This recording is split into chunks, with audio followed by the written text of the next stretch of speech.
हमने नहीं देखी, लेकिन हमारा दिल और दिल में ये यकीन है कि ये सब कुछ होना है। और इन बातों पर यकीन करने वालों को कुरान करीम कहता है वही पक्के और सच्चे मोमिन हैं। अल्लज़ीना युमिनून बिल गैब व युकीमून अस्सलाह व मिम्मा रज़क़नाहुम युनफ़िक़ून।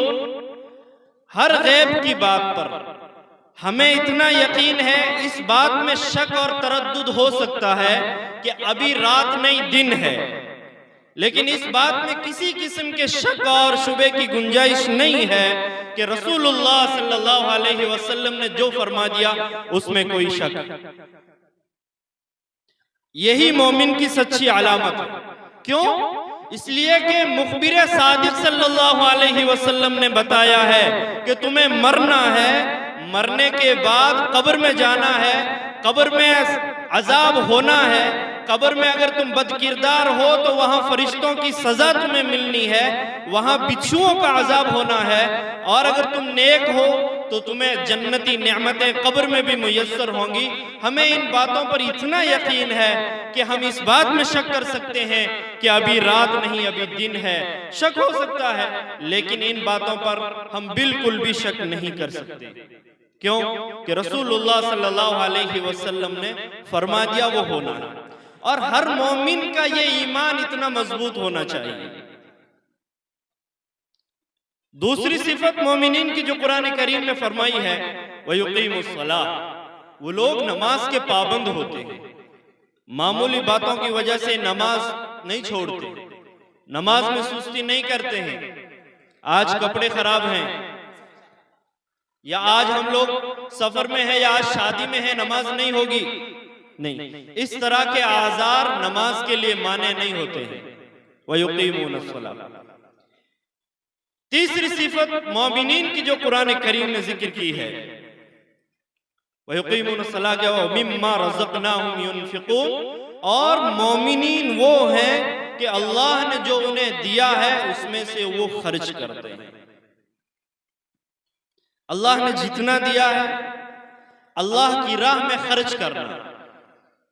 और ये जज्बा सहाबा किराम रिज़वानुल्लाहि अलैहिम अजमाइन में इस हद दर्जा मौजूद था कि रसूलुल्लाह सल्लल्लाहु अलैहि वसल्लम की तरफ से एक इशारा पाकर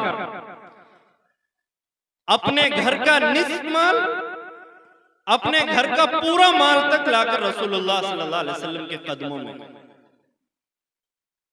रसूलुल्लाह सल्लल्लाहु अलैहि वसल्लम अल्लाह की राह में खर्च की फजीलत बयान करते हैं। एक सहाबी जाते हैं और मस्जिद नबवी के करीब में एक कुआं होता है जो किसी यहूदी के कब्जे में है, आप उसे खरीद कर मुसलमानों के लिए वक्फ कर देते हैं। तो तीसरी सिफत मोमिनीन और मुसलमानों की है कि अल्लाह की राह में खर्च करें। जहां खर्च कर, चाहे वो जहां मदारिस हो, मसाजिद हो, जहां कमजोर लोग हों, बेकस लोग हों। आज अजीब चीज एक देखने में यह आती है कि हम लोग शादी में या कहीं दिखावे की मजलिसें होती हैं, वहां बहुत खर्च किया जाता है, लेकिन हॉस्पिटलों में एक बड़ी तादाद ऐसी रहती है जिनको हमारी मदद की जरूरत होती है, हमारे ताउन की जरूरत होती है। एक बड़ी तादाद जिनके पास इलाजो मुआलजे के पैसे ना होने की वजह से वो अपनी इलाज नहीं करा पाते। ये एक बहुत बड़ा काम जो हम लोगों ने छोड़ दिया और इसका मसरफ हमने गलत जगह रख लिया। इसलिए ये नियत करें कि इंशाअल्लाहुल अजीज हम लोग सही जगह पर अल्लाह को राजी करने के लिए खर्च करेंगे। देखिए, बहुत सारे वो काम थे जो सहाबा किराम रिज़वानुल्लाहि अलैहिम अजमाइन ने अपनी जिंदगी में पिरोए और उनकी वजह से वो लोग कामयाब हो गए, और बहुत सारे वही काम हैं जिन्हें हमने नहीं किया और आज हम जलील ख्वार हो गए। मिसाल के तौर पर किसी भी समाज को अच्छा और नेक बनने और बनाने के लिए रसूलुल्लाह सल्लल्लाहु अलैहि वसल्लम ने 3 अहम काम फरमाए थे, और वही तीनों काम हमारे समाज और कौमों से हम उन पर अमल नहीं कर रहे हैं। मिसाल के तौर पर रसूलुल्लाह सल्लल्लाहु अलैहि वसल्लम मदीना मुनव्वरा जब तशरीफ ले गए तो बहुत सारे आपने वहां काम अंजाम दिए। एक काम आपने वहां जो मदीने की रियासत की जहां बुनियाद रखी जा रही है, उस बुनियाद पर आपने जो काम किया वो ये था कि सहाबाई किराम को यह हुक्म था कि पढ़ो और आला तालीम हासिल करो। आप कहेंगे इसकी कोई दलील दीजिए। आप में से सब लोगों को मालूम होगा कि जंग बदर हुई और जंग बदर में मुसलमानों के दुश्मन जो आपके जान के दुश्मन थे, जिन्होंने मक्के में रहना आपके लिए मुश्किल कर दिया था, आपके लिए आपके रास्तों में कांटे बिछा दिए गए, आपका बाइकआउट कर दिया गया और घर से बेघर कर दिया गया और हिजरत पर मजबूर कर दिया।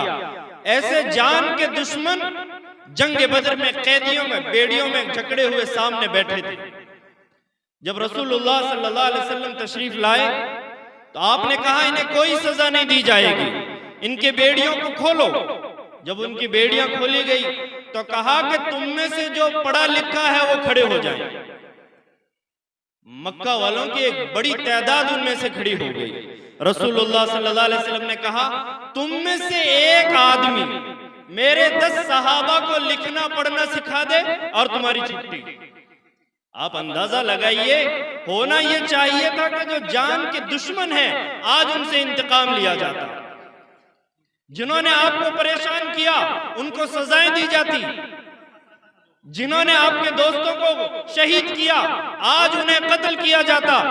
लेकिन रसूलुल्लाह सल्लल्लाहु अलैहि वसल्लम ने ऐसा कुछ नहीं किया और कहा कि जो पढ़े लिखे हैं मेरे सहाबा को लिखना पढ़ना सिखा दे। आप अंदाजा फरमाइए किस वक्त ये बात कही जा रही है, जब मदीने की रियासत इस्लामी रियासत की बुनियाद डाली जा रही है।